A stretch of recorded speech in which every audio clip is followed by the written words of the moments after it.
Still a lot more to come on the SportsMax zone, including our discussion on World Cup football, which had 4 interesting matches today. Cricket time now, though, and the West Indies still in preparation mode ahead of their 2-test series against the Australians, starting next week, Tuesday night, Caribbean time, and showing live, of course, on SportsMax. The Caribbean men, their second tour match, a day-night fixture against the Prime Minister's 11, bowling off later on Tuesday. Their coach Phil Simmons, who will be replaced after this test series following his resignation last month, pointed out that some areas of the West Indies that they'll be looking on, and he talked about that in a talk with the Cricket West Indies media in the past 24 hours.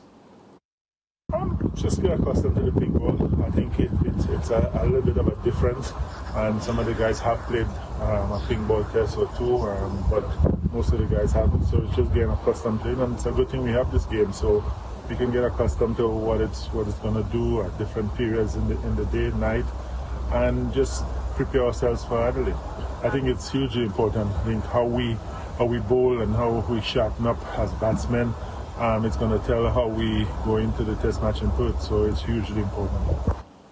Yeah, so this is the West Indies' first away series in a year, and they are, in fact, undefeated in Test cricket so far for 2022. So Mariah, West Indies having a tough assignment down under, but I've heard some very positive words coming from the captain, Craig Brathwaite, who sort of shrugged off comments about the difficulty of the assignment against the world top-rated Aussies, and focusing on what they can do and giving their best. Well, I have to give Craig a lot of credit for doing that. There's no way that any captain is going to come in the media, and of course, we're heading into a big test series, and say that, your team is not ready and we're not confident. So Craig is doing what he has to do.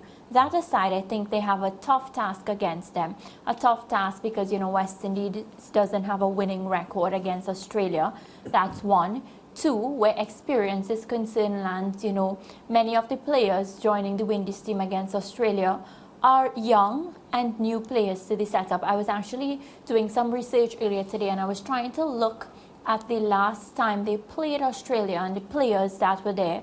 And just off the top of my head, I can think about Kemar Roach and Jason Holder.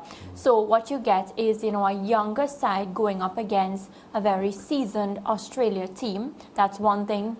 Coach spoke about getting accustomed to the pink ball, how the pink ball behaves in the daytime versus the nighttime, just getting accustomed to that. The weather conditions, coach also spoke about in the press conference. It's very, very cold there, and sometimes, we may think, oh, we're just professionals, it's easy to get over simple things like the weather, but the amount of time that it was also mentioned in the press conference, it's a factor to consider.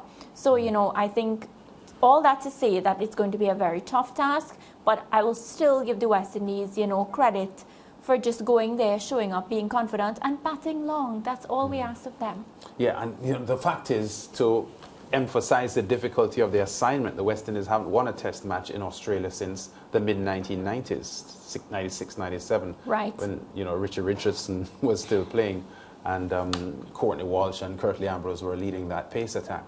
So we've seen the West Indies go through some torturous times in international cricket, and Australia is not an easy place to flourish, not only because of the strength of the Australian team, but just the general difficulty that the West Indies has had in the past few decades, when the team just genuinely isn't as strong as it would have been in the 70s, 80s, and the early part of the 1990s. So Craig Brathwaite knows that he has a tough job here. He has some experienced men with him. To Phil Simmons' credit, the test team's performance under his guidance in his second stint as the coach hasn't been bad. In fact, from a percentage win results ratio, his governance as coach of the West Indies team, Phil Simmons, in test cricket is a lot better than we have seen in the past 10 years. So as he gets ready to depart as the coach of this team, I know that he would want to leave with something positive, and I got the feeling from the sentiment coming out of the team and the captain that they have been happy with what he has been achieving with the team in test cricket, and this bunch in Australia at the moment would like to stand up and put a good performance down for Coach Simmons as he gets ready to depart. Right, and just based on the practice matches, I know it's not the actual Australian side, but Craig getting 75 in the warm-up, Shamar Brooks 56, Jason Holder 50, Devon Thomas 77. So for me, those are positive signs. The fact that, the players are getting the runs with the bat. For me now, where Test cricket is concerned, it's the format of the game where we say bat all day, protect your wicket and whatnot. So I think, once the players go back to basics and they protect their wicket lands, we'll be fine. It doesn't matter. I mean, look at the World Cup today. It doesn't matter if you're going up against a big team like Argentina. Yeah. You can turn things around. Application, determination, and fire. mental fortitude. I think those are some of the factors that this team will have to bank on as they go into this Test series. But it's going to be a tough challenge here for this West Indies team. Let's hope that the players will put their heads down. This Prime Minister's 11 match tonight is going to be a tougher assignment than the Canberra 11 that they had faced last week. This is a 4-day match compared to the 3-day that they faced, and I think based on the roster, this is going to be a stronger opposition, and the captain knows that, the coach knows that, and the entire management team would know that this is a step up from what they had last week in their match against the Canberra 11. A team that they didn't do that well against in their second innings because they were 114 for 4.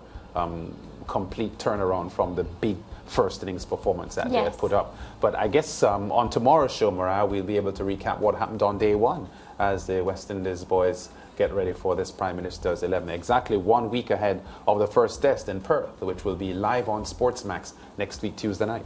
Yeah, let's take a quick break, Lance. We'll be right back.